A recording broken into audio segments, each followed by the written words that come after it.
Hello student, welcome back to your new class. तो आज है हमारे पास लेक्चर नंबर 13। तो लेक्चर नंबर 13 स्टार्ट करने से पहले एक बार मैं रिवाइज कराऊंगा कि लेक्चर नंबर 12 में मैंने आपको क्या क्या पढ़ाया है।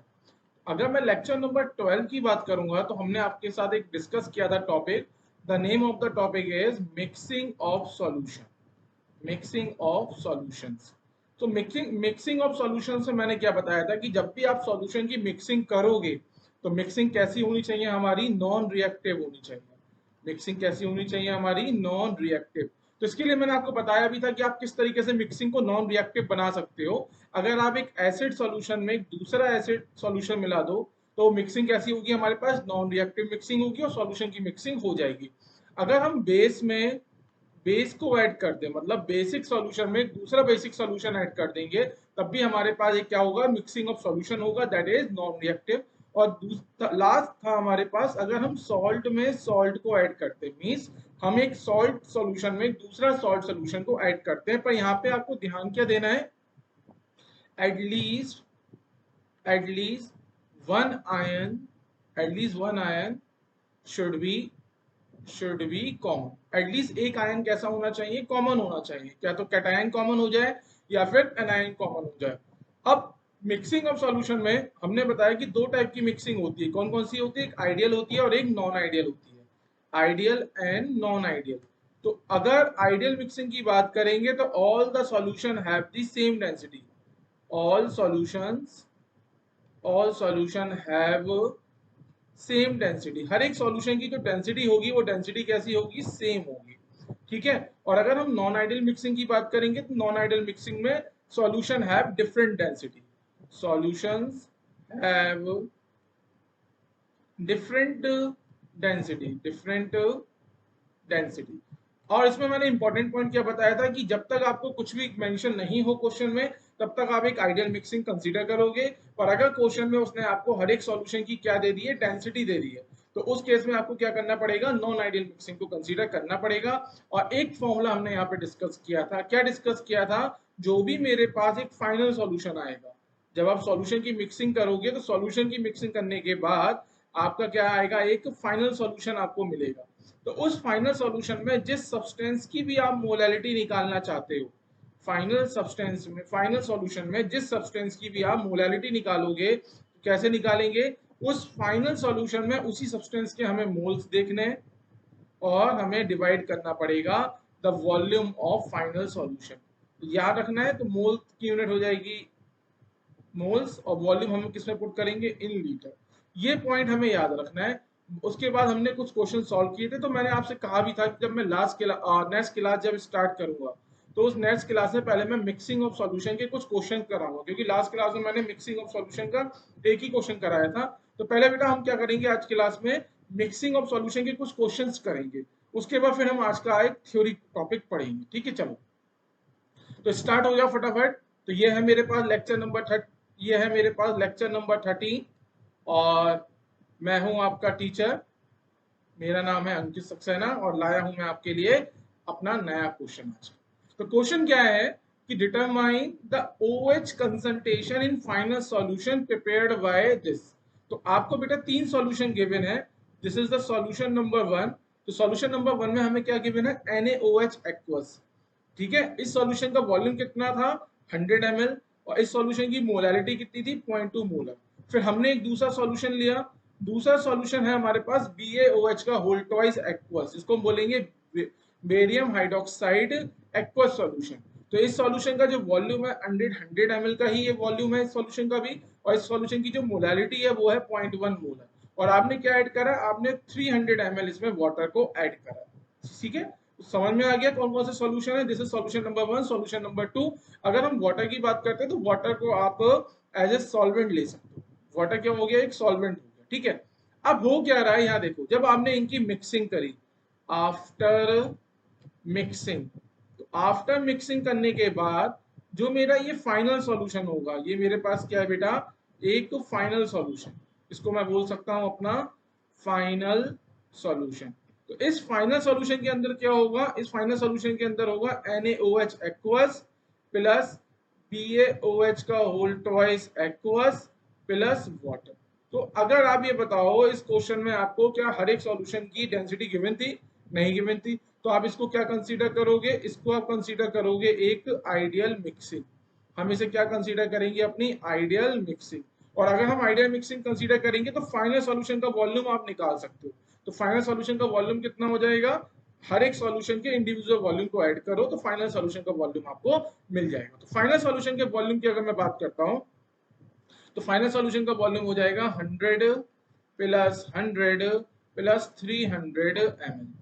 ठीक है, तो अगर आप इसे ऐड करोगे तो ये आ जाएगा आपके पास 500 ml। तो आपको फाइनल सॉल्यूशन का वॉल्यूम पता चल गया। क्वेश्चन में आपको निकालना क्या है?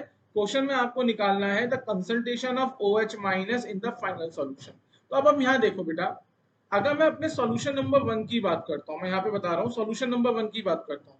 तो सॉल्यूशन नंबर 1 में अगर हम देखेंगे तो सॉल्यूशन नंबर 1 का वॉल्यूम कितना है? 100 ml।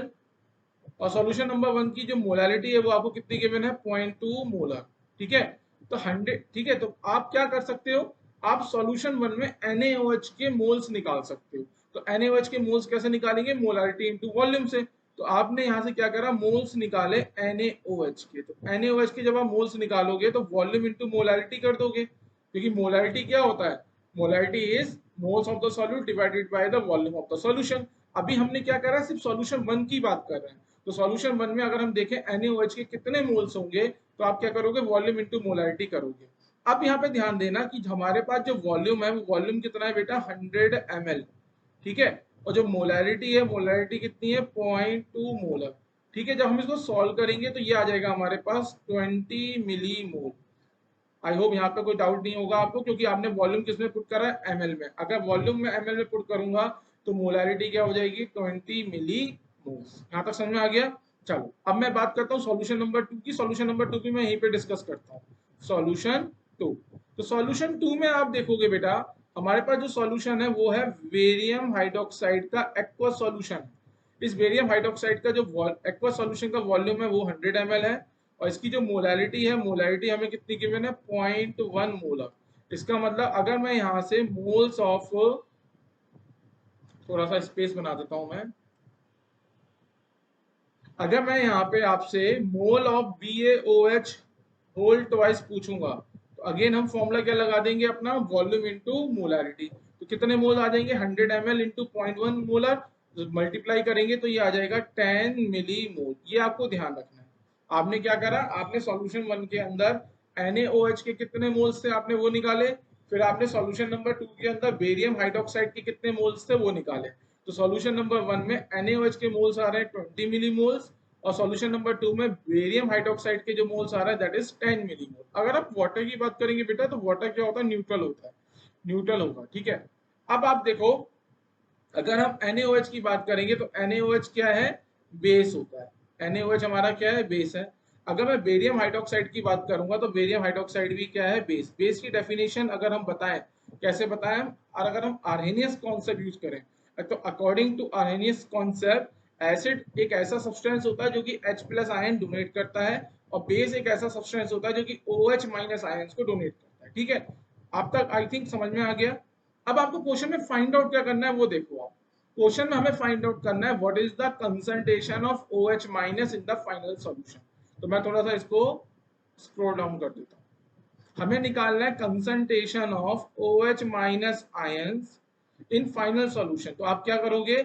फाइनल सॉल्यूशन में OH माइनस आयंस के जो मोल्स हैं, ठीक है, OH माइनस आयंस के जो मोल्स होंगे फाइनल सॉल्यूशन में divided by volume of final solution in litre, ये आपको लगाना है। ठीक है, अब यहाँ देखो बेटा, थोड़ा सा इसको सही से लिख देता हूं मैं, इन लीटर। ठीक है, अब यहाँ पे देखिए कुछ चीजें आपको समझनी है, वो समझने की कोशिश करो। जो NaOH है एक्वस, तो ये क्या हो जाएगा? अपने आयंस में ब्रेक हो जाएगा, और क्या क्या आयंस देगा आपको? Na plus aqueous plus OH minus aqueous. ठीक है, तो अब यहाँ पे आप ध्यान लगाओ, अगर मेरे पास NaOH का एक मॉलिक्यूल होता तो ये NaOH का एक मॉलिक्यूल आयनाइज होके OH माइनस का एक मॉलिक्यूल देता मुझे। फिर से सुनते हैं, NaOH का अगर मेरे पास एक मॉलिक्यूल है तो वो NaOH का एक मॉलिक्यूल आयनाइज होके OH माइनस आयन का एक आपको क्या देता? एक OH माइनस आयन देता। पर मेरे पास NaOH के बेटा कितने मोल्स हैं, 20 मिली मोल्स हैं। अगर NaOH के मेरे पास 20 मिली मोल्स हैं तो ये NaOH के 20 मिली मोल्स आयनाइज होके OH आयंस के मुझे कितने मोल्स देंगे, 20 मिली मोल्स ही देंगे। कितने देंगे बेटा, 20 मिली मोल्स ही देंगे। समझ में आया? अब यहाँ पे देखो, अगर हम बेरियम हाइड्रोक्साइड की बात करते हैं तो बेरियम हाइड्रोक्साइड की बात करेंगे एक्वस सॉल्यूशन की, तो ये किसमें ब्रेक हो जाएगा, ये ब्रेक हो जाएगा Ba+2 एक्वस में और 2OH माइनस एक्वस में। तो यहाँ से हमें समझ में आ रहा है कि अगर मेरे पास बेरियम हाइड्रोक्साइड का एक मॉलिक्यूल है तो वो आयनाइज होता है तो 2 OH माइनस आयंस देता है। एक मॉलिक्यूल ऑफ BaOH, यहाँ पे आप देख सकते हो कि एक molecule of BaOH whole twice ionise होकर मुझे 2OH माइनस आयंस देता है। तो मेरे पास बेरियम हाइड्रोक्साइड के कितने मोल्स हैं, 10 मिली मोल्स हैं। इसलिए बेरियम हाइड्रोक्साइड के 10 मिली मोल्स 10 मिलीमोल्स आयनाइज होके मुझे कितने OH माइनस आयंस देंगे, 2 इंटू 10 मिलीमोल्स। ठीक है, या फिर आप इसको लिख सकते हो 20 मिलीमोल्स। समझ में आ गई बात बेटा? और अगर हम वाटर की बात करेंगे, वाटर हमारा न्यूट्रल है, वाटर हमारा आयनाइज नहीं होगा। ठीक है, तो जो भी हमें OH माइनस आयंस मिलेंगे वो कहाँ कहाँ से मिलेंगे, NaOH हमें क्या देगा, OH माइनस आयंस देगा। बेरियम हाइड्रोक्साइड भी हमें क्या देगा, NaOH माइनस आयंस देगा।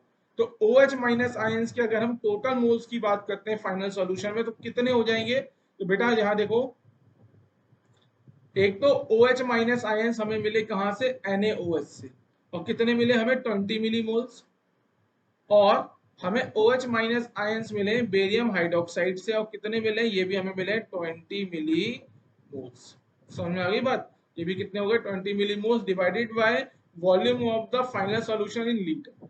अब एक काम करो, आप इसे लीटर में चेंज ना करके, क्योंकि मोल्स मैंने मिली मोल्स में लिखे हैं, तो वॉल्यूम को भी मैं ml में ही लिख देता हूँ। तो फाइनल सॉल्यूशन का वॉल्यूम कितना है, 500 ml। ये m से m क्या हो गया, कैंसिल। क्लियर हो गया? तो जब आप सॉल्व करोगे तो सॉल्व करने पे आ जाएगा कि OH minus ion concentration in final solution is 40 divided by 500 मोल पर लीटर की जगह मैं इसे मोलर लिख सकता हूँ। तो ये जीरो से जीरो कैंसिल हुआ, और जब आप इसको सॉल्व करोगे तो सॉल्व करने पे आ जाएगा ये आपके पास 0.08 मोलर। तो this is the answer of your question. इस तरीके से हम मिक्सिंग ऑफ सॉल्यूशन वाले क्वेश्चंस को सॉल्व करते हैं। तो अगर हम इस क्वेश्चन का आंसर लिखें तो आंसर क्या हो जाएगा हमारा, what is the answer of this question, answer हो जाएगा कि फाइनल सॉल्यूशन में OH माइनस आयन की जो कंसंट्रेशन है दैट इज 0.08 मोलर। इस तरीके से आपको क्या करना है, सॉल्व करना है। ठीक है, तो आप क्या करोगे, आपको चीजें समझनी आनी चाहिए चीजें हो कैसे रही है। कि आपने सबसे पहले देखा कि आपको कौन से सब्सटेंस की कंसंट्रेशन निकालनी थी, OH माइनस आयंस की। अब ये देखो कि OH माइनस आयन की कंसंट्रेशन आप फाइनल सॉल्यूशन में निकालोगे तो आपको फाइनल सॉल्यूशन में OH माइनस आयंस के मोल्स लिखने पड़ेंगे। अब हमें ये देखना है कि हमें OH माइनस आयंस के मोल्स कहाँ कहाँ से मिलेंगे। तो यहाँ पे क्या है, जो बेस हमारा NaOH है ये भी हमारा OH माइनस आयन देगा, और जो बेस हमारा बेरियम हाइड्रोक्साइड है ये भी हमें OH माइनस आयन देगा। ठीक है, चलो मैं मूव करता हूँ नेक्स्ट क्वेश्चन पे। नेक्स्ट क्वेश्चन है, if 2 molar 200 ml HCl, 2 molar 100 ml CaCl2 and 5 molar 200 ml of AlCl3 are mixed, then the final concentration of Cl minus ion। अब तो ये सिंपल क्वेश्चन है, आई थिंक आप कर ही सकते हो। चलो मैं बता देता हूँ एक बार फिर से। आप बेटा क्या कर रहे हो, आपके पास तीन सॉल्यूशन की मिक्सिंग कर रहे हो। तो सॉल्यूशन नंबर 1 कौन सा है हमारे पास, सॉल्यूशन नंबर 1 है हमारे पास 2 मोलर 200 ml HCl। ठीक है, ये HCl एक्वस होगा, HCl एक्वस होगा। इसी तरीके CaCl2 एक्वस होगा और AlCl3 एक्वस होगा। एक्वस यहाँ पे मिसिंग है क्वेश्चन में। तो आप यहाँ सॉल्यूशन देखो, सॉल्यूशन आपके पास क्या क्या गिवन है इसको समझो। तो केस नंबर 1 में आपके पास जो सॉल्यूशन है वो सॉल्यूशन है आपके पास HCl एक्वस सॉल्यूशन, जिसको मैंने बोला सॉल्यूशन नंबर 1। इस सॉल्यूशन का वॉल्यूम कितना है, 2 मोलर। इस सॉल्यूशन का 200 ml। इस सॉल्यूशन की मोलैरिटी कितनी है, 2 मोलर। ठीक है, अब मैं बात करता हूँ सॉल्यूशन नंबर 2 की। तो सॉल्यूशन नंबर 2 की अगर हम बात करेंगे तो सॉल्यूशन नंबर 2 है हमारे पास CaCl2 एक्वस सॉल्यूशन। ठीक है, तो इसके अंदर आप देखोगे इस सॉल्यूशन का जो वॉल्यूम है, वॉल्यूम 100 ml है, और इस सॉल्यूशन की जो मोलैरिटी है, मोलैरिटी कितनी है, 2 मोलर। और तीसरा सॉल्यूशन जो है वो तीसरा सॉल्यूशन है जिसको मैं बोलूंगा सॉल्यूशन नंबर 3। तीसरा सॉल्यूशन हमारे पास हो जाएगा AlCl3 एक्वस सॉल्यूशन। और इस सॉल्यूशन का वॉल्यूम देखेंगे हम तो ये आएगा 200 ml, और इस सॉल्यूशन की जो मोलैरिटी आएगी वो आएगी 5 मोलर। आप बेसिकली क्या कर रहे हो, इन तीन सॉल्यूशन की मिक्सिंग कर रहे हो। जब हम इन तीन सॉल्यूशन की मिक्सिंग कर रहे हो तो मेरा आपसे पहला क्वेश्चन है, आपको क्वेश्चन में निकालना क्या है, आपको क्वेश्चन में फाइंड आउट करना है कि Cl माइनस आयन की कंसंट्रेशन निकालनी है फाइनल सॉल्यूशन में। तो फॉर्मूला क्या आ जाएगा, फॉर्मूला हो जाएगा हमारे पास moles of Cl minus ion in final solution divided by volume of final solution. ठीक है। अब आप एक चीज बताओ मुझे, क्या इस क्वेश्चन में आपको डेंसिटी गिवन है हर एक सॉल्यूशन की? नहीं। इसका मतलब अगर डेंसिटी गिवन नहीं है और कुछ भी मेंशन नहीं है तो आपको क्या मान के चलना है, ये कैसी मिक्सिंग है, एक आइडियल मिक्सिंग है।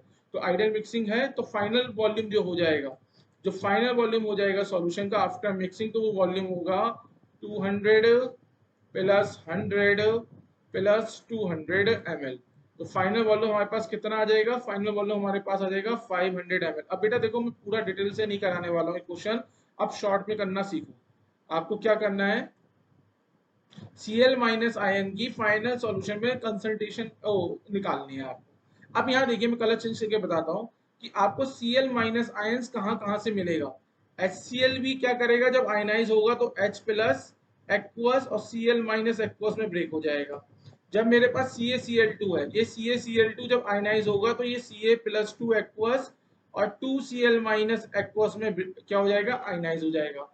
अगर मैं AlCl3 की बात करूंगा तो AlCl3 भी मेरा Al प्लस 3 एक्वस और 3Cl माइनस एक्वस आयन में क्या होगा, आयनाइज होगा। इसका मतलब तीनों सॉल्यूशन के अंदर जो है वो Cl माइनस आयन्स प्रेजेंट हैं। तो आपको क्या करना है, आपको फाइनल सॉल्यूशन में जब Cl माइनस आयन के मोल्स लिखोगे तो वो मोल्स कहाँ कहाँ से आएंगे, Cl माइनस आयन के मोल्स आपको सॉल्यूशन 1 से मिलेंगे, सॉल्यूशन 2 से मिलेंगे और सॉल्यूशन 3 से मिलेंगे। तो सॉल्यूशन 1 से बेटा कितने मोल्स मिलेंगे, ये देखो, सॉल्यूशन 1 से जो हमें मोल्स मिलेंगे वो मिलेंगे हमें volume of the solution into molarity of the solution. क्योंकि हमारा है क्या, यहाँ देखो, जब HCl का एक मॉलिक्यूल आयनाइज होता है तो वो एक Cl माइनस आयन प्रोड्यूस करता है। इसलिए मैंने क्या करा है, यहाँ पे जो मोल्स थे HCl के, वही मोल्स मुझे Cl माइनस आयन्स के मिलेंगे HCl एक्वस सॉल्यूशन से। तो वो वैल्यू कितनी हो जाएगी, वो वैल्यू हो जाएगी 200 इंटू 2।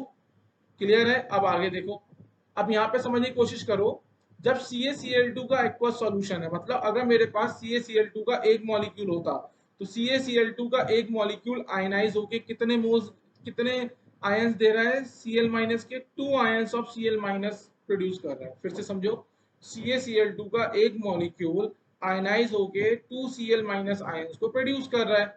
अगर मैं CaCl2 के मोल्स निकालूंगा तो CaCl2 के मोल्स कितने हो जाएंगे, 200 मिलीमोल्स। मतलब वॉल्यूम इंटू मोलैरिटी कर दूंगा, तो वॉल्यूम इंटू मोलैरिटी करने पे कितना आ जाएगा, 2 इंटू 100 मिलीमोल्स आ जाएंगे।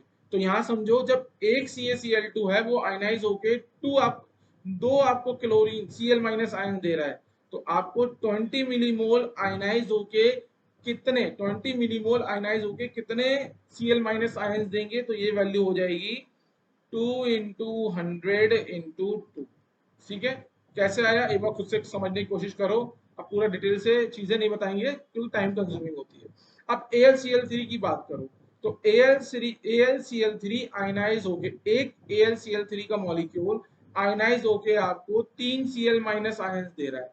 तो अगर मैं AlCl3 के मोल्स निकालूं तो मोल्स ऑफ AlCl3 बेटा कितने हो जाएंगे, वॉल्यूम इंटू मोलैरिटी। वॉल्यूम कितना गिवन है आपको 200 और मोलैरिटी कितनी गिवन है 5 मोलर, तो ये आ जाएगा 1000 मिलीमोल। समझ में आया, कितना आया हमारे पास, 1000 मिलीमोल आया। एक Cl3 आयनाइज होके 3 Cl माइनस आयन दे रहा है, तो 1000 मिलीमोल ऑफ AlCl3 आयनाइज होके कितने Cl माइनस आयन देंगे, तो उसके वैल्यू हो जाएगी 1000 इंटू 3। तो ये आ जाएगा बेटा पूरा का पूरा आंसर आपका मिलीमोल में। और ये फाइनल सॉल्यूशन का वॉल्यूम मैं पुट कर ml में ही पुट कर देता हूँ, क्योंकि मैंने मोल्स किस में पुट करें, मिली मोल्स में करें, तो ये क्या हो गया हमारा कैंसिल। जब आप इसको सॉल्व करोगे तो सॉल्व करने पे ये वैल्यू आ जाएगी, the concentration of Cl minus ion in final solution is 400 plus 400 plus 3000 मोल मोल पर 5000 लीटर। समझ में आ गई बात? मोल क्या थे? मिली मोल्स थे। वॉल्यूम क्या था? ml था। तो ठीक है, मिली मोल को जब हम मोल में कन्वर्ट करते 10⁻³ से मल्टीप्लाई करते, और ml को जब हम लीटर में कन्वर्ट करते तो 10⁻³ से मल्टीप्लाई करते। तो ये दोनों कैंसिल हो जाता, डायरेक्ट मैं ऐसे कैंसिल कर देता हूँ। तो ये वैल्यू आपके पास कितनी आ जाएगी? 3000 प्लस 830, 800 डिवाइडेड बाय 500 मोल। तो 20 से 20 कैंसिल, और आप सॉल्व करोगे तो सॉल्व करने पे आ जाएगा आपके पास Cl minus ion in final, Cl minus ion concentration in final solution is 7.6 molar. तो ये 7.6 मोलर जो है ये हमारा क्या हो जाएगा? आंसर। तो this is the answer of my question. तो यहाँ पे देखते हैं बेटा, हमें ऑप्शन गिवन थे, तो ऑप्शन में देखोगे आप, ऑप्शन डी जो है that is the answer of your question, 7.6 मोल। समझ में आ रहा है कैसे हम मिक्सिंग ऑफ सॉल्यूशन की क्वेश्चन सॉल्व करते हैं? ठीक है, चलिए नेक्स्ट क्वेश्चन सॉल्व करो बेटा। नेक्स्ट क्वेश्चन है मेरा, what volume should you mix of 0.2 molar NaBr and 0.1 molar of CaBr2। तो बेटा सबसे पहले देखो, NaBr और CaBr2 क्या है? सॉल्ट है। इसे हम बोलते हैं सोडियम ब्रोमाइड और कैल्शियम ब्रोमाइड। तो ये क्या है? सॉल्ट है। सॉल्ट की मिक्सिंग हमारी कैसी होनी चाहिए? जब भी हम सॉल्यूशन की मिक्सिंग करते हैं तो मिक्सिंग कैसी होनी चाहिए हमारे पास? Non reactive. जब आप सॉल्ट की मिक्सिंग करोगे तो उसको अगर आपको नॉन रिएक्टिव बनाना है तो नॉन रिएक्टिव कैसे बना सकते हो कि एक टाइप के आयंस आपके कैसे हो? कॉमन हो। तो आप यहाँ देख सकते हो कि NaBr में अगर ये आयनाइज होगा तो आयनाइज हो गए ये Na प्लस और Br माइनस देगा। और अगर मैं बात करता हूँ किस कैल्शियम ब्रोमाइड की, तो कैल्शियम ब्रोमाइड जब आयनाइज होगा तो ये कैल्शियम प्लस 2 और Br माइनस देगा। इसका मतलब आप देख सकते हो कि दोनों सॉल्ट का जो एनायन है वो एनायन कैसा है? कॉमन है, इसलिए सॉल्ट की मिक्सिंग कैसी होगी? नॉन रिएक्टिव मिक्सिंग हो जाएगी। तो क्वेश्चन समझते हैं कि what volume should you mix of 0.2 molar NaBr and 0.1 molar of CaBr2 solution so that is resulting solution the concentration of positive ion is 40% less than the concentration of negative ion. The concentration of positive ion is 40% lesser than the concentration of negative ion। और आपको given है कि assume total volume of the solution is 1000 ml। तो आपसे ये पूछा गया है कि जो सॉल्यूशन NaBr का जो सॉल्यूशन है और CaBr2 का जो सॉल्यूशन है इनके कितने वॉल्यूम को आप मिक्स करोगे सो दैट पॉजिटिव आयन की कंसंट्रेशन जो है वो नेगेटिव आयन की कंसंट्रेशन से 40% कम है, और टोटल वॉल्यूम जो है सॉल्यूशन का वो कितना है हमारे पास? 1000 ml। तो मैं एक काम करता हूं, मैं मान लेता हूं कि NaBr का वॉल्यूम मैंने ले लिया V1 ml। मैंने बोला कि NaBr जो सॉल्यूशन है इसका वॉल्यूम कितना है? V1 ml। और जो CaBr2 सॉल्यूशन है, इस CaBr2 सॉल्यूशन का जो वॉल्यूम है वो मैंने एज्यूम कर लिया कितना? V2 ml। तो क्वेश्चन में जो डेटा गिवन है उस डेटा से आपको समझ में आ रहा है कि फाइनल सॉल्यूशन का जो वॉल्यूम है वो कितना है? 1000 ml। क्योंकि इस क्वेश्चन में आपको डेंसिटी गिवन नहीं है सॉल्यूशन की, तो आप क्या करोगे? इसको एक आइडियल मिक्सिंग लेके चलोगे, और आइडियल मिक्सिंग लेके चलोगे तो फाइनल सॉल्यूशन का वॉल्यूम जो हो जाएगा that is the summation of volume of solution 1 plus volume of solution 2। That is final solution का जो वॉल्यूम होगा वो हो जाएगा V1 plus V2 that is equal to 1000। This is the equation number 1। अब हो क्या रहा है इसको समझने की कोशिश करो, और ये देखो होता क्या है। अगर मेरे पास एक NaBr सॉल्यूशन है जिसका वॉल्यूम V1 है और जिसकी मोलैरिटी 0.2 मोलर है, और एक मेरे पास सॉल्यूशन है कौन सा? CaBr2 का। तो CaBr2 सॉल्यूशन की बात करूंगा तो CaBr2 सॉल्यूशन का वॉल्यूम बेटा मैंने अज्यूम करा है V2 ml, एक बार मैं यूनिट भी लिख देता हूँ, V1 ml। हाँ, CaBr2 सॉल्यूशन की जो वॉल्यूम है वो V2 ml मैंने अज्यूम करी है, और इस सॉल्यूशन की जो मोलैरिटी है वो आपको गिवन है 0.1 मोलर। तो जब आप इन दोनों सॉल्यूशन को मिक्स करते हो तो फाइनल सॉल्यूशन बनेगा, उस फाइनल सॉल्यूशन का वॉल्यूम कितना हो जाएगा? 1000 ml हो जाएगा। ठीक है, यहाँ तक हमें समझ में आई थिंक कोई दिक्कत नहीं है। अब एक बात बताओ, ये समझने वाली चीज है, जब आपको मैंने क्या बोला, सॉल्ट जो होते हैं वो वाटर में 100% आयनाइज हो जाते हैं। जब ये सॉल्ट 100% आयनाइज होंगे तो आयनाइज होगी क्या देंगे? ये आयंस देंगे। तो NaBr आयनाइज होके आपको देगा Na प्लस और Br माइनस। और अगर हम CaBr2 को जब आयनाइज करेंगे तो हमें मिलेगा Ca प्लस 2 और 2 Br माइनस। तो ये हमें आयंस मिले। तो आप यहाँ देख सकते हो आपका जो पॉजिटिव आयन है, पॉजिटिव आयन कौन कौन से मैं लिख देता हूँ। अगर हम इस कंडीशन की बात करते हैं तो हमारे जो पॉजिटिव आयंस हैं, positive ions present in final solution, की फाइनल सॉल्यूशन में हमारे जो पॉजिटिव आयंस प्रेजेंट है वो कौन कौन से, एक तो है हमारे पास Na+ और एक है हमारे पास Ca+2। समझ में आ गया। और अगर हम निगेटिव आयन की बात करते हैं, negative ion present in final solution, negative ion present in final solution, तो वो कौन सा होगा, वो होगा हमारे पास Br-। ठीक है, ये आपको समझ में आ गया कि फाइनल सॉल्यूशन में कुछ पॉजिटिव आयन है और कुछ निगेटिव आयन है। तो पॉजिटिव आयन कौन से होगा, Na+ और Ca+2, और निगेटिव आयन की बात करूंगा तो निगेटिव आयन कौन सा हो जाएगा, Br-। अब होगा क्या, ये देखो आपको एक कंडीशन गिवन है। अगर मैं कंडीशन की बात करता हूं तो कंडीशन क्या गिवन है बेटा क्वेश्चन में आपको, जो कंसंट्रेशन है पॉजिटिव आयन की वो क्या है, 40% लेसर है the concentration of negative ion. मतलब कंसंट्रेशन ऑफ पॉजिटिव आयन जो है वो क्या है, लेसर है 40% from the concentration of negative ion. या फिर आप इसको बोल सकते हो कि पॉजिटिव आयन की कंसंट्रेशन जो है निगेटिव आयन की कंसंट्रेशन का 60%। अगर पॉजिटिव आयन की कंसंट्रेशन निगेटिव आयन की कंसंट्रेशन का 60% है तो अब इसका मतलब यही तो है कि पॉजिटिव आयन की कंसंट्रेशन निगेटिव आयन की कंसंट्रेशन से क्या है, 40% लेसर है। ठीक है, तो आपको क्या करना है बेटा, पॉजिटिव आयन की कंसंट्रेशन लिखनी है। तो पॉजिटिव आयन कौन कौन से हो गए हमारे पास, तो आप यहां से इक्वेशन बनेगी Na+ कंसंट्रेशन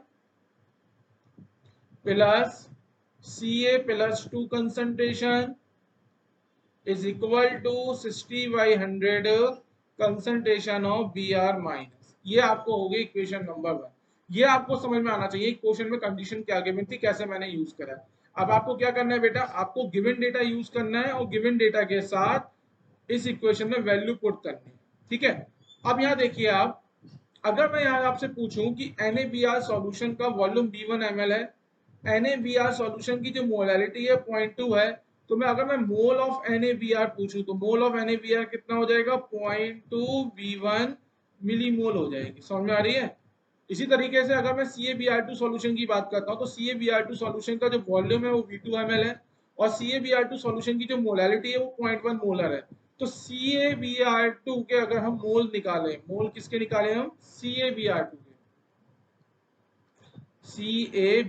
के, CaBr2 के मोल कितने आ जाएंगे, 0.1 V2 मिलीमोल्स आएंगे। बेटा मिलीमोल्स क्यों आ रहा है, क्योंकि मैं वॉल्यूम किस में पुट कर रहा हूँ, ml में पुट कर रहा हूँ, इसलिए मोल्स हमारे किस में आएंगे, मिलीमोल्स आएंगे। यहां तक समझ में आ गया। अब तो सेम लॉजिक ही लगाओगे, क्या लगाओगे कि NaBr का एक मॉलिक्यूल आयनाइज होके एक Na+ आयन देता है, तो NaBr के 0.2 V1 मोल्स आयनाइज होके आपको कितने Na+ आयन देंगे, आपको देंगे 0.2 V1 मिलीमोल ऑफ आयंस। कितने आयंस देंगे, 0.2 V1 मिलीमोल। इसी तरीके से समझो कि NaBr का एक मॉलिक्यूल आयनाइज होके एक Br- आयन देता है, तो NaBr के 0.2 V1 मिलीमोल जब आयनाइज होंगे तो हमें कितने Br- आयंस मिलेंगे, हमें मिलेंगे 0.2 V1 मिलीमोल। ये कॉन्सेप्ट देखो सेम ही है, हर एक क्वेश्चन में यूज हो रहा है। अब देखो CaBr2 का एक मॉलिक्यूल आयनाइज होके आपको एक Ca+2 आयन देता है, तो CaBr2 के 0.1 V2 मिलीमोल आयनाइज होके आपको 0.1 V2 millimole of Ca+2 ion देंगे। ठीक है, अगेन समझो बेटा, देखो एक ही लाइन में चार चार बार बोलता हूँ ताकि अगर एक बार आप मिस कर दो दूसरी बार सुन लो, दूसरी बार मिस करो तो तीसरी बार सुनो, तीसरी बार मिस करो तो 44 टाइम आप सुनो, फिर से सुनो। फिर CaBr2 का एक मॉलिक्यूल आयनाइज होके 2Br- आयन देता है, तो CaBr2 के 0.1 B2 मिलीमोल आयनाइज होके आपको कितने Br- आयन देंगे, 2 into 0.1 B2 millimole of Br- ion. तो आपको फाइनल सॉल्यूशन में हर एक आयन के मोल पता चल गए हैं। अब आपको कुछ नहीं करना है, आपको ये वैल्यू को पुट करना है। कैसे पुट करेंगे, कंसंट्रेशन ऑफ Na+, तो कंसंट्रेशन ऑफ, यहाँ पे मैं ml लिख देता, 1000 ml गिवन है। कंसंट्रेशन ऑफ Na+ आयन क्या होगी, मोल ऑफ Na+ आयन, तो मोल ऑफ Na+ आयन कितने हो गए, 0.2 V1 millimole divided by divided by volume of final solution. तो वॉल्यूम ऑफ फाइनल सॉल्यूशन कितना है हमारे पास 1000 ml, ठीक है।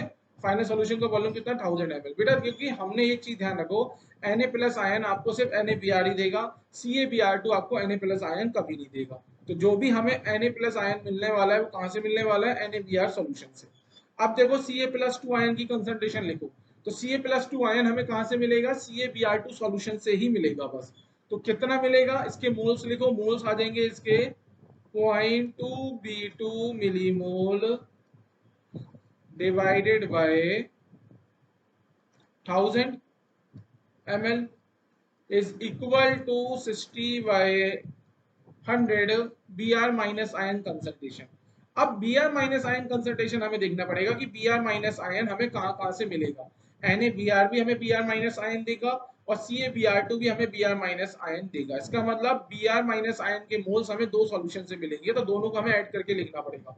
सो Br minus ion mole obtained from solution 1 is 0.2 V1 and Br minus ion moles obtained from solution 2 is, यहाँ से कितना है 0.2 B2 है, 0.2 B2, मैं थोड़ा हट जाता हूँ, मिली मोल लिखा है मैंने यहाँ पे, millimole divided by solution. Solution कितना है 1000 ml। तो बेटा हो क्या रहा है, जो जो कैंसिल हो रहा है उसको कैंसिल कर देते हैं और इसको हम सिंप्लीफाई करते हैं।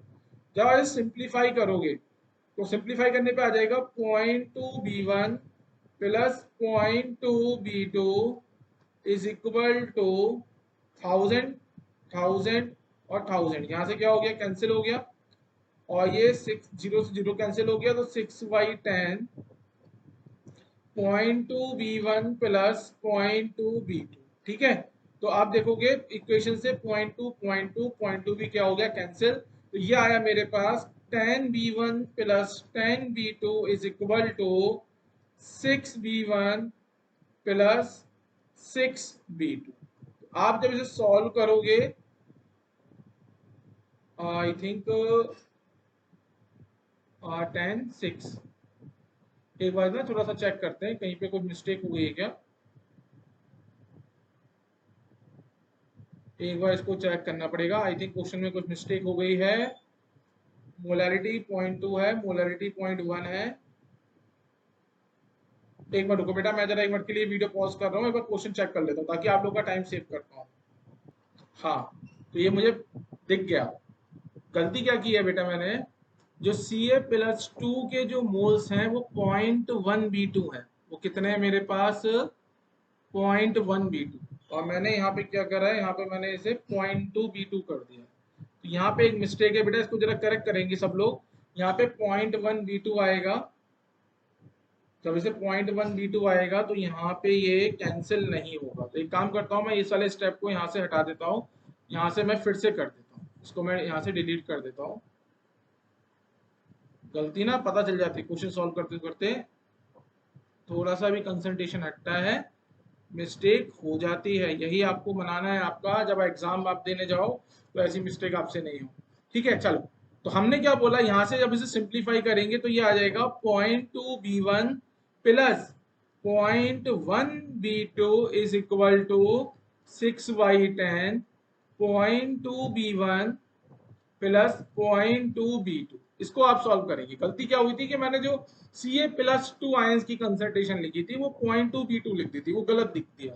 तो आप इसे जब क्रॉस मल्टीप्लाई करोगे तो ये आ जाएगा आपके पास 2B1 plus B2 is 1.2B1 plus 1.2B2, ठीक है। इसको हम सॉल्व करते हैं, तो सॉल्व करने पे ही आ जाएगा। B1 को हम एक साइड कर लेते हैं, तो 0.8B1 is equal to 0.2B2, और इसको सॉल्व करेंगे तो B1 इज, या फिर B1 की जगह B2 में निकाल दो इसको,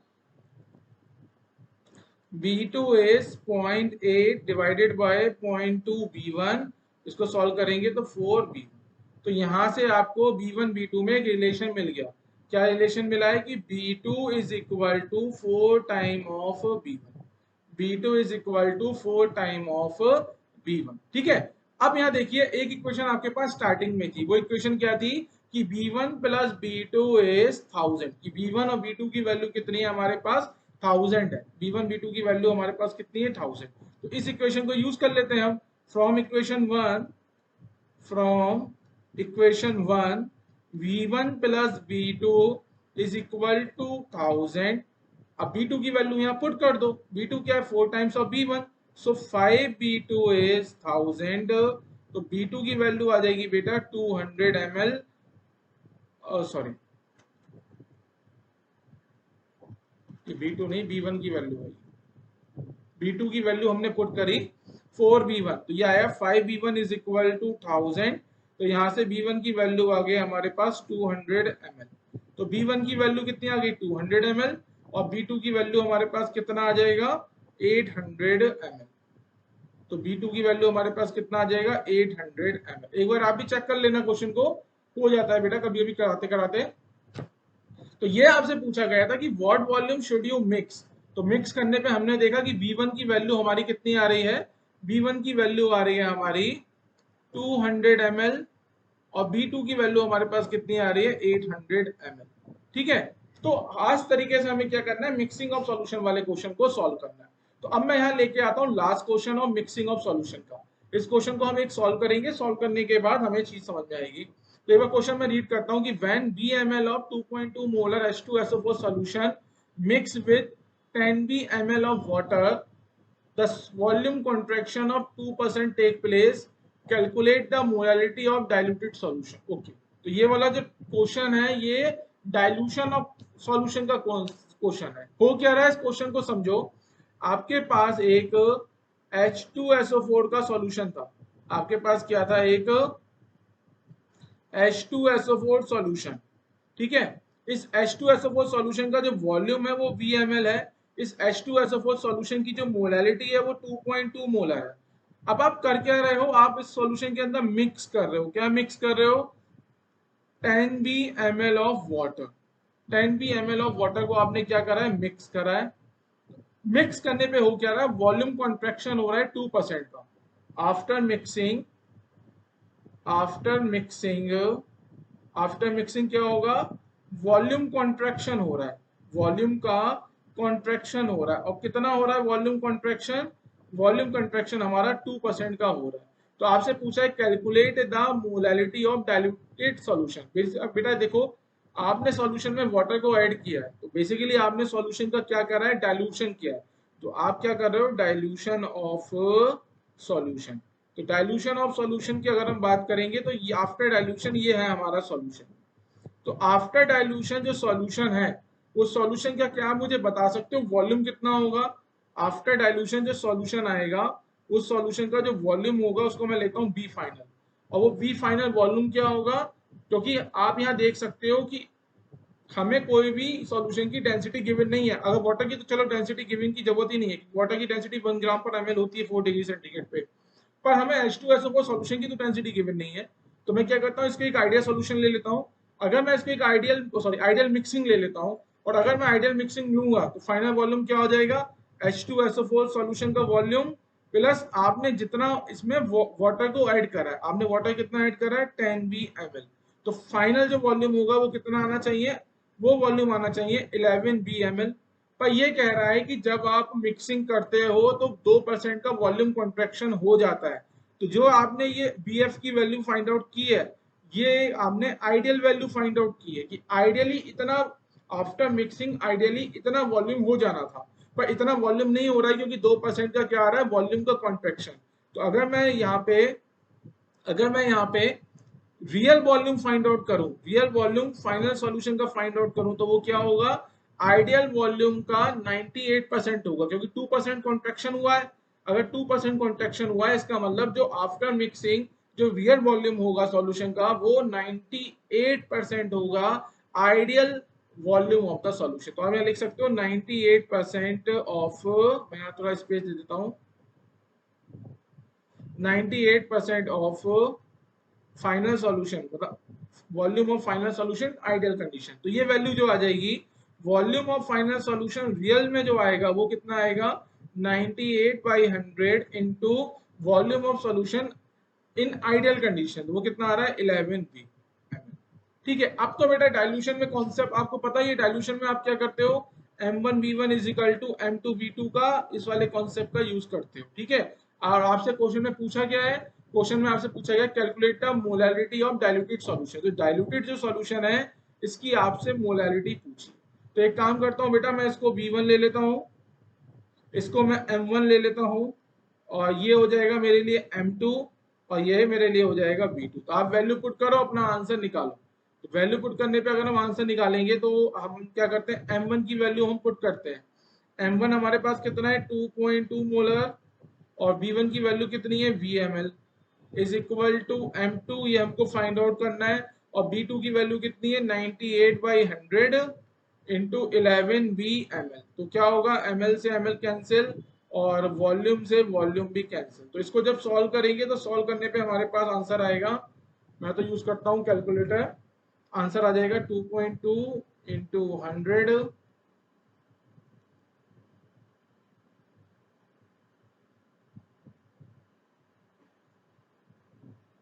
एक मिनट, अभी मैं इसको सॉल्व कर देता हूँ।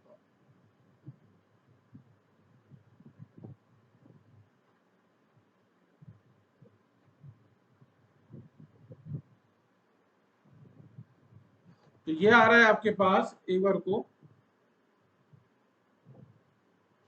हाँ ठीक है।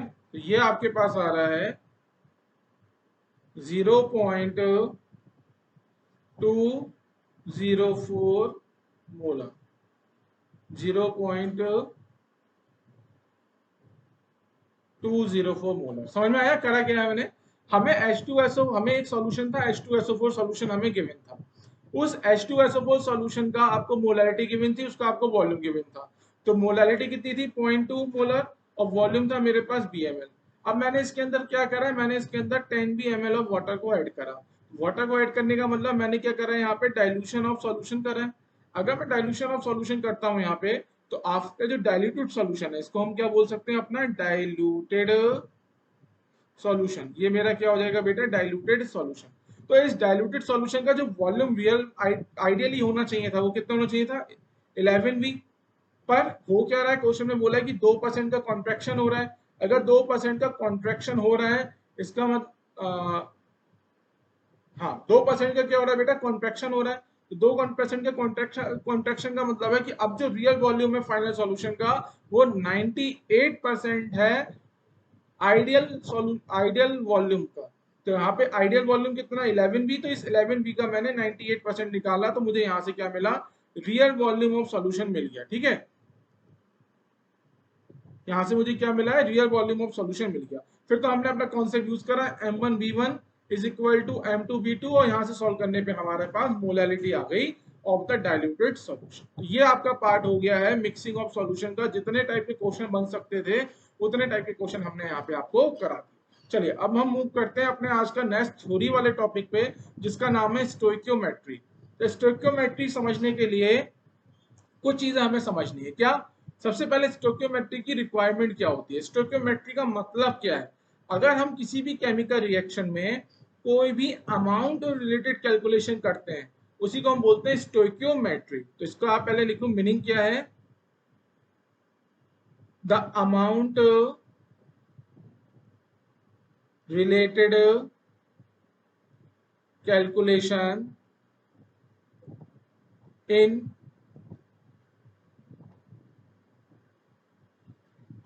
sorry the amount related calculation in chemical reaction is known as stoichiometry।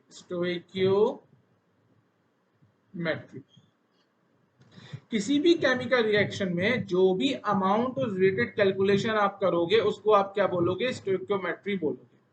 अब स्टोइकियोमेट्री पढ़ने में हमें एक चीज ध्यान रखनी है कि हमारे पास हमेशा जो केमिकल रिएक्शन होनी चाहिए कैसे होनी चाहिए, बैलेंस केमिकल रिएक्शन होनी चाहिए। The chemical reaction, point number 2 लिखेंगे इसमें, the chemical reaction always balanced. Chemical reaction कैसी होनी चाहिए, हमारे पास एक बैलेंस केमिकल रिएक्शन होनी चाहिए। अब ये समझते हैं हम कि बैलेंस केमिकल रिएक्शन का मतलब क्या। तो आपको पता है कि हमारे पास जो भी केमिकल रिएक्शन होती है उस केमिकल रिएक्शन के अंदर दो पार्ट होते हैं, या फिर आप बोल सकते हो दो साइड होती हैं। एक होती है हमारी रिएक्टेंट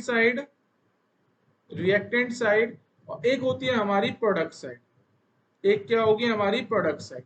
अब बैलेंस केमिकल रिएक्शन का मतलब क्या है, आपको दो चीजें देखनी है। पहले रिएक्टेंट साइड जो एलिमेंट्स प्रेजेंट है, आप यहां लिख सकते हो कि elements present on reactant side is equal to same element present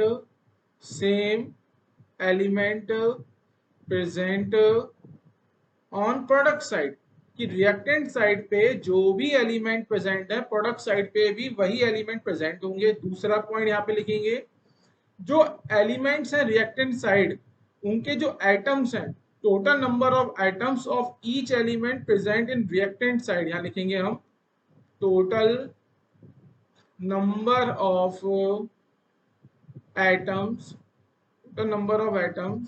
of each element present on reactant side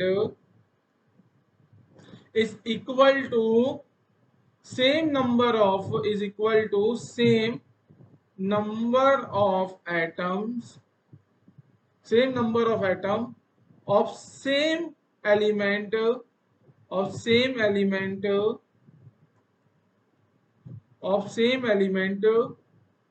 present on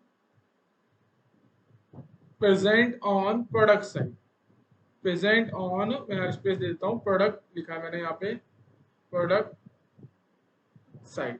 ठीक है, ये आपको ध्यान रखना है कि केमिकल रिएक्शन की बैलेंसिंग का मतलब क्या होता है। तो बैलेंसिंग का मतलब होता है कि रिएक्टेंट साइड जितने एलिमेंट्स है प्रोडक्ट साइड भी सेम एलिमेंट होने चाहिए।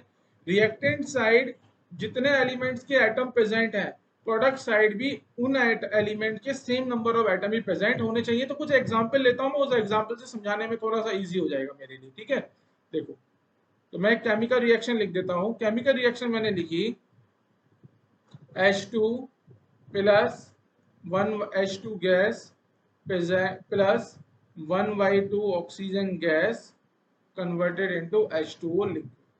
तो आप देखो, अगर मैं आपसे पूछूं क्या ये केमिकल रिएक्शन मेरी एक बैलेंस केमिकल रिएक्शन है, तो आप कैसे चेक करोगे। आप देखोगे कि इस वाली साइड ये हो गई हमारे पास रिएक्टेंट साइड, ये साइड कैसी है, एक रिएक्टेंट साइड।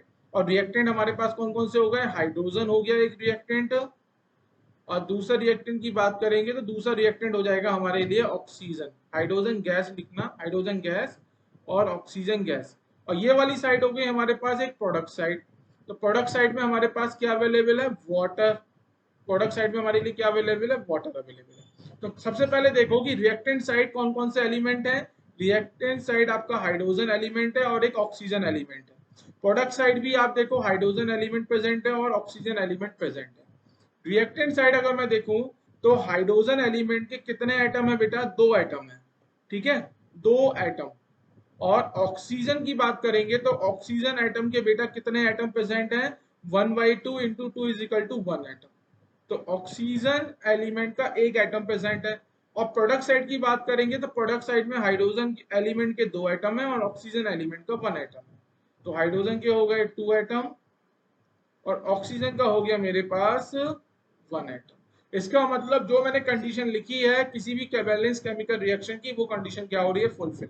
इसका मतलब ये giving chemical reaction is a balance chemical reaction. तो आप बोल सकते हो this reaction is a balanced chemical reaction. ये रिएक्शन मेरी एक बैलेंस केमिकल रिएक्शन। ठीक है, ये रिएक्शन मेरी एक बैलेंस केमिकल रिएक्शन है। तो अभी तक हमने स्टोइकियोमेट्री में आपको क्या पढ़ाया कि आपको ये चीज देखनी है कि आप किसी भी केमिकल रिएक्शन में जो भी अमाउंट रिलेटेड कैलकुलेशन करोगे उसी को हम बोलेंगे स्टोइकियोमेट्री। स्टोइकियोमेट्री अप्लाई करने के लिए आपको क्या चाहिए, एक बैलेंस केमिकल रिएक्शन की रिक्वायरमेंट है। अब होता क्या है, इसको समझने की कोशिश करते हैं। पॉइंट नंबर 3 लिखेंगे, स्टोइकियोमेट्री के अंदर ही लिखेंगे हम, in a balance chemical reaction, in a balanced chemical reaction, in a balanced chemical reaction, the coefficient of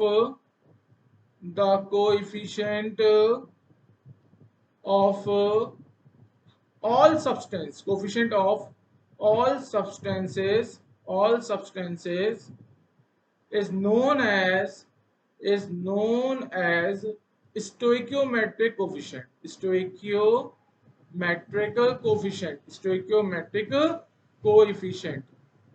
ठीक है। तो हमने क्या बोला, अगर हमारे पास एक बैलेंस केमिकल रिएक्शन होगी तो उस बैलेंस केमिकल रिएक्शन में जो भी सब्सटेंस होंगे, चाहे वो सब्सटेंस रिएक्टेंट हो चाहे वो सब्सटेंस मेरा प्रोडक्ट हो, उनका जो भी कोफिशिएंट होगा उसी को हम बोलेंगे स्टोइकियोमेट्रिक कोफिशिएंट। और इट इज डिनोटेड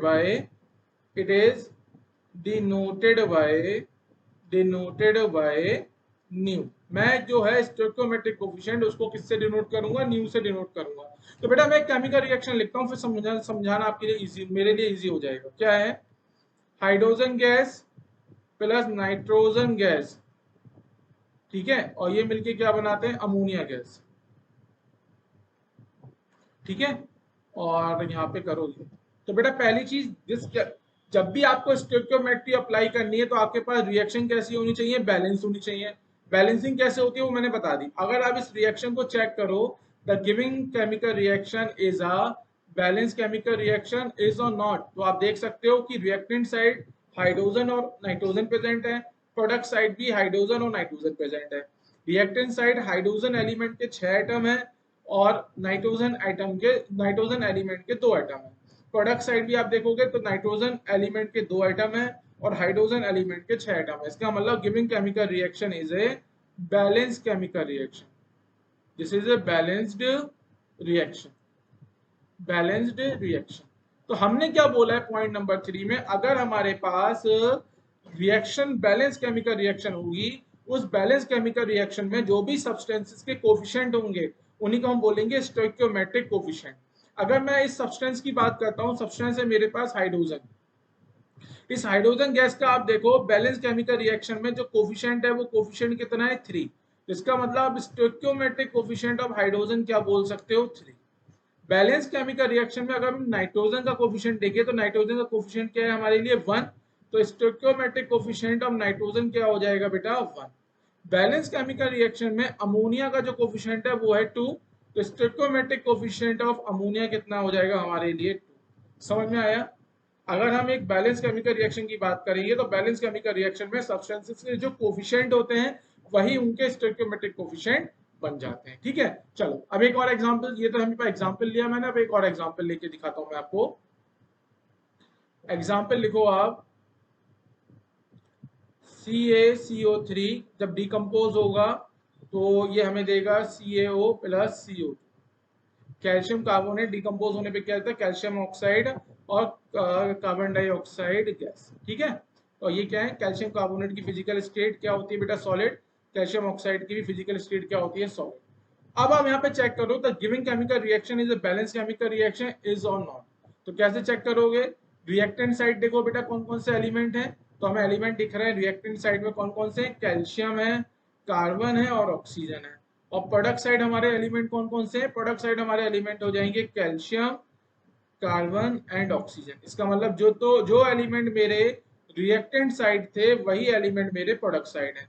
अब हमें पॉइंट नंबर 2 चेक करना है। पॉइंट नंबर 2 क्या बोलता है कि जो एलिमेंट्स हैं उनके एटम भी रिएक्टेंट साइड और प्रोडक्ट साइड सेम होना चाहिए। तो कैल्शियम का अब अगर हम एटम देखें तो कैल्शियम का एक एटम प्रेजेंट है रिएक्टेंट साइड, कार्बन का भी एक एटम प्रेजेंट है ऑन द रिएक्टेंट साइड और ऑक्सीजन के 3 एटम प्रेजेंट है on the reactant side.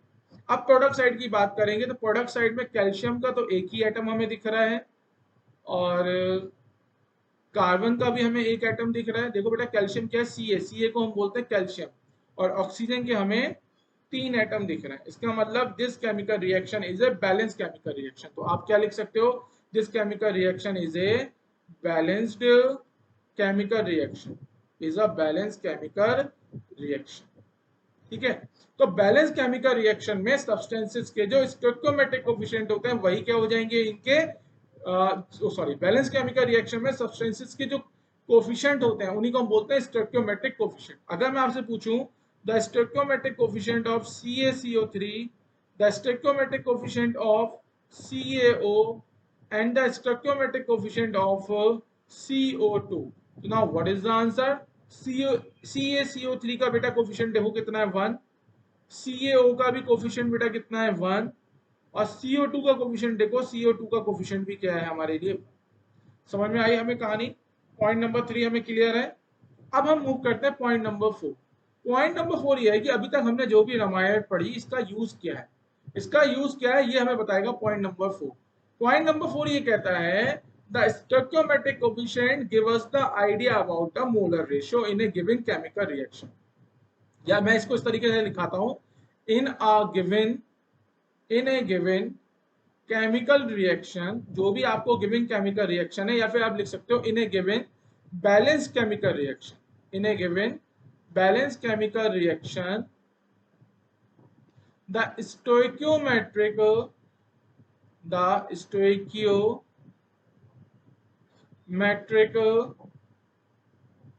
coefficient, the stoichiometric coefficient gives the idea about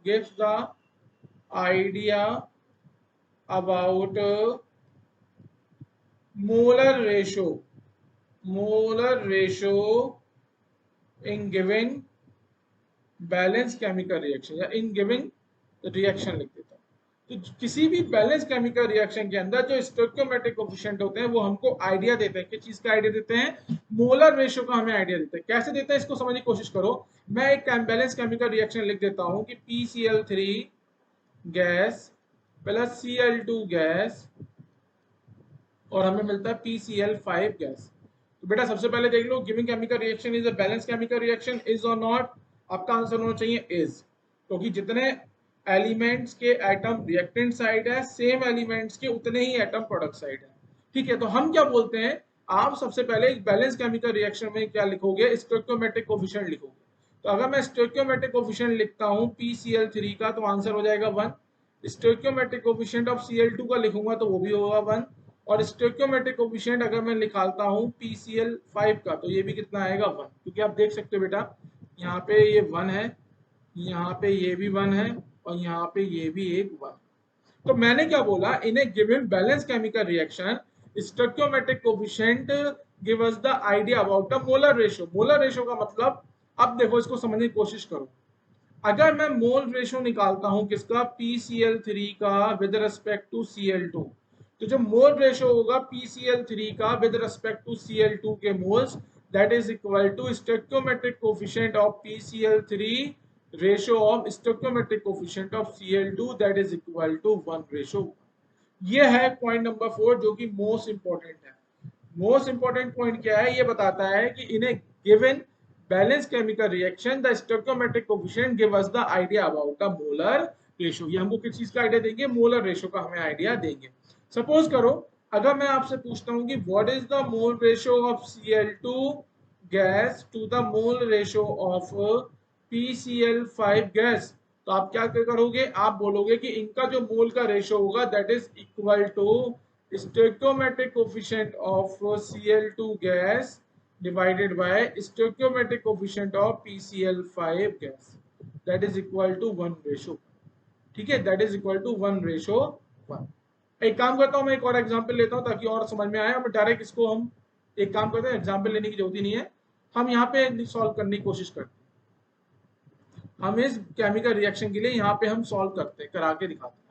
अगर बेटा मैं इस रिएक्शन की बात करता हूँ, इस केमिकल रिएक्शन की बात करता हूँ, अगर इस केमिकल रिएक्शन में मुझे मोल रेशियो निकालना है हाइड्रोजन का with respect to mole ratio of nitrogen, that is equal to stoichiometric coefficient of hydrogen divided by stoichiometric coefficient of nitrogen.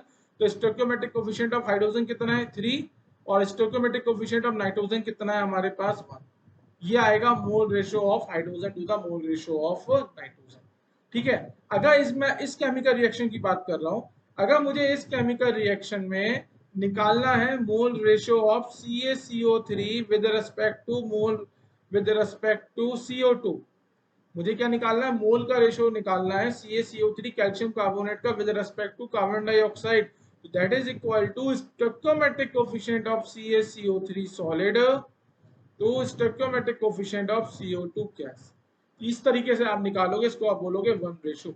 तो ये जो पॉइंट नंबर 4 मैंने बताया, ये पॉइंट नंबर 4 जो है ये बहुत ही इंपॉर्टेंट है कि किसी भी बैलेंस केमिकल रिएक्शन में जो स्टोइकियोमेट्रिक कोफिशिएंट होते हैं that will give us the idea about the molar ratio. ये हमको मोलर रेशियो को क्या देंगे, आइडिया देंगे। ठीक है, अब हमारे पास लिखेंगे नोट, और नोट में हम क्या लिखेंगे, हमारी न्यूमेरिकल सॉल्व करने की अप्रोच। तो यहाँ पे हेडिंग डालेंगे अप्रोच टू सॉल्व स्टोइकियोमेट्रिक या स्टोइकियोमेट्री रिलेटेड न्यूमेरिकल्स कि हमारे पास अप्रोच क्या होगी स्टोइकियोमेट्रिक रिलेटेड न्यूमेरिकल्स को सॉल्व करने की। बेटा होगा क्या, दो कंडीशंस होंगे, कंडीशन नंबर 1 और कंडीशन नंबर 2, दोनों को समझने की कोशिश करो। पहले है मेरे पास कंडीशन नंबर 1, कंडीशन नंबर 1 आपको कंडीशन नंबर 2, ये दोनों कंडीशन किस चीज पे बेस है, क्वेश्चन के डेटा पे बेस है। कंडीशन नंबर 1 मतलब अगर आपको क्वेश्चन में केमिकल रिएक्शन गिवन है, मैं क्या लिख रहा हूं, इफ केमिकल रिएक्शन गिव्स या गिवन इन क्वेश्चन, अगर क्वेश्चन में मुझे केमिकल रिएक्शन गिवन है, उसके बाद क्या करना पड़ेगा मुझे, तब यहां से आपको कुछ स्टेप फॉलो करने पड़ेंगे। स्टेप नंबर 1 में आपको क्या करना पड़ेगा, गिविंग केमिकल रिएक्शन को बैलेंस करना पड़ेगा। तो केमिकल रिएक्शन को आपको क्या करना पड़ेगा, उसकी बैलेंसिंग करनी पड़ेगी। केमिकल रिएक्शन की आपको बैलेंसिंग करनी है, क्या करनी है, बैलेंसिंग करनी है। बैलेंसिंग करने के बाद आपको क्या करना है, सपोज करो मैं कोई एक केमिकल रिएक्शन ले लेता हूं, A + B is converted into C और + D, और मैंने बोला ये केमिकल रिएक्शन कैसी है, बैलेंस्ड है। या फिर मैं काम करता हूं 2A + 3B = 2D, ये मैंने बोला कि ये जो केमिकल रिएक्शन है वो बैलेंस्ड है। इस बैलेंस केमिकल रिएक्शन में अगर मैं आपसे पूछूं what is the stoichiometric coefficient of ABCD, तो आपका आंसर आ जाएगा 2 3 1 2। स्टोइकियोमेट्रिक कोफिशिएंट ऑफ ABCD कितने आ जाएंगे, 2 3 1 2। तो बेटा क्या होगा, आपको क्वेश्चन की अप्रोच बता रहा हूं न्यूमेरिकल सॉल्व करने की। आपको क्या होगा, सपोज करो आपको एक सब्सटेंस की अमाउंट गिवन होगी, क्या गिवन होगी, आपको अमाउंट गिवन होगी। तो जब आपको जिस सब्सटेंस की अमाउंट गिवन है, आप विद द आपको अमाउंट गिवन है, सब्सटेंस का आपको मोलर मास गिवन होगा, या फिर सब्सटेंस देख के आप मोलर मास निकाल सकते हो। इसका मतलब जिस सब्सटेंस की आपको अमाउंट गिवन है, उस सब्सटेंस के आपको मोल्स निकालने, उस सब्सटेंस के आपको क्या निकालने हैं, मोल्स निकालने हैं। उसके बाद जिस सब्सटेंस की आपसे अमाउंट पूछ रहा है, सपोज करो इस पर्टिकुलर एग्जाम्पल की मैं बात कर रहा हूं, तो इस एग्जाम्पल में आपको ए के अमाउंट गिवन थी, ए का मोलर मास गिवन था, तो आपने ए के मोल्स निकाले। आपसे इस क्वेश्चन में डी की अमाउंट पूछी है, तो डी की अमाउंट पूछी है आपसे, तो डी की अमाउंट निकालने से पहले आप क्या करोगे, with the help of moles a applying the stoichiometry, stoichiometry क्या कहती है, the stoichiometric coefficient of A divided by stoichiometric coefficient of D is equal to mole of A divided by mole of D. और stoichiometric coefficient मुझे A का कितना दिख रहा है, 2, और डी का भी कितना देख रहे हैं मुझे, 2। अगर इस क्वेश्चन की बात करता हूं तो 2/2। ए के मोल्स बेटा आप निकाल चुके हो। इस पूरी इक्वेशन में क्या अननोन है, इस पूरी इक्वेशन में आपके पास एनडी अननोन है, मतलब डी के मोल्स आप क्या करोगे, फाइंड आउट करोगे। जैसे ही आपको डी के मोल्स मिलेंगे, डी का मोलर मास यूज करोगे, क्या यूज करोगे, मोलर मास यूज करोगे, मोलर मास डी का यूज करोगे, और उससे आप डी की अमाउंट निकालोगे, अमाउंट ऑफ डी कैलकुलेट करो। समझ में आ रही है बात कैसे होती है। तो हमें क्या करना है, फिर से समझने की कोशिश करो। कंडीशन नंबर 1 में क्या होगा, आपको केमिकल रिएक्शन गिवन होगी, उस केमिकल रिएक्शन को बैलेंस करना है। बैलेंस करने के बाद आप उस गिवन केमिकल रिएक्शन में जिस सब्सटेंस का अमाउंट गिवन है, तो उसके मोल्स निकालोगे। मोल्स निकालने के बाद जिस सब्सटेंस का आपसे अमाउंट पूछ रहा है, उस सब्सटेंस के मोल्स फाइंड आउट करोगे with the help of the stoichiometric coefficient. आप अप्लाई कर दोगे stoichiometric coefficient ratio is molar ratio of this to substance. तो आपको जिस सब्सटेंस का अमाउंट निकालना है, उस सब्सटेंस के मोल्स आपको पता चल जाएंगे। जैसे ही आपको सब्सटेंस के मोल्स पता चले, आपने मोलर मास का यूज करा और सब्सटेंस की अमाउंट निकाली। अब आ जाओ कंडीशन नंबर 2 पे। कंडीशन नंबर 2 में क्या हो सकता है कि आपको केमिकल रिएक्शन गिवन ना हो। If chemical reaction is not given, अगर आपको बेटा केमिकल रिएक्शन गिवन नहीं है और क्वेश्चन को आप स्टोइकियोमेट्री से सॉल्व करना चाहते हो, किससे सॉल्व करना चाहते हो? स्टोइकियोमेट्री से।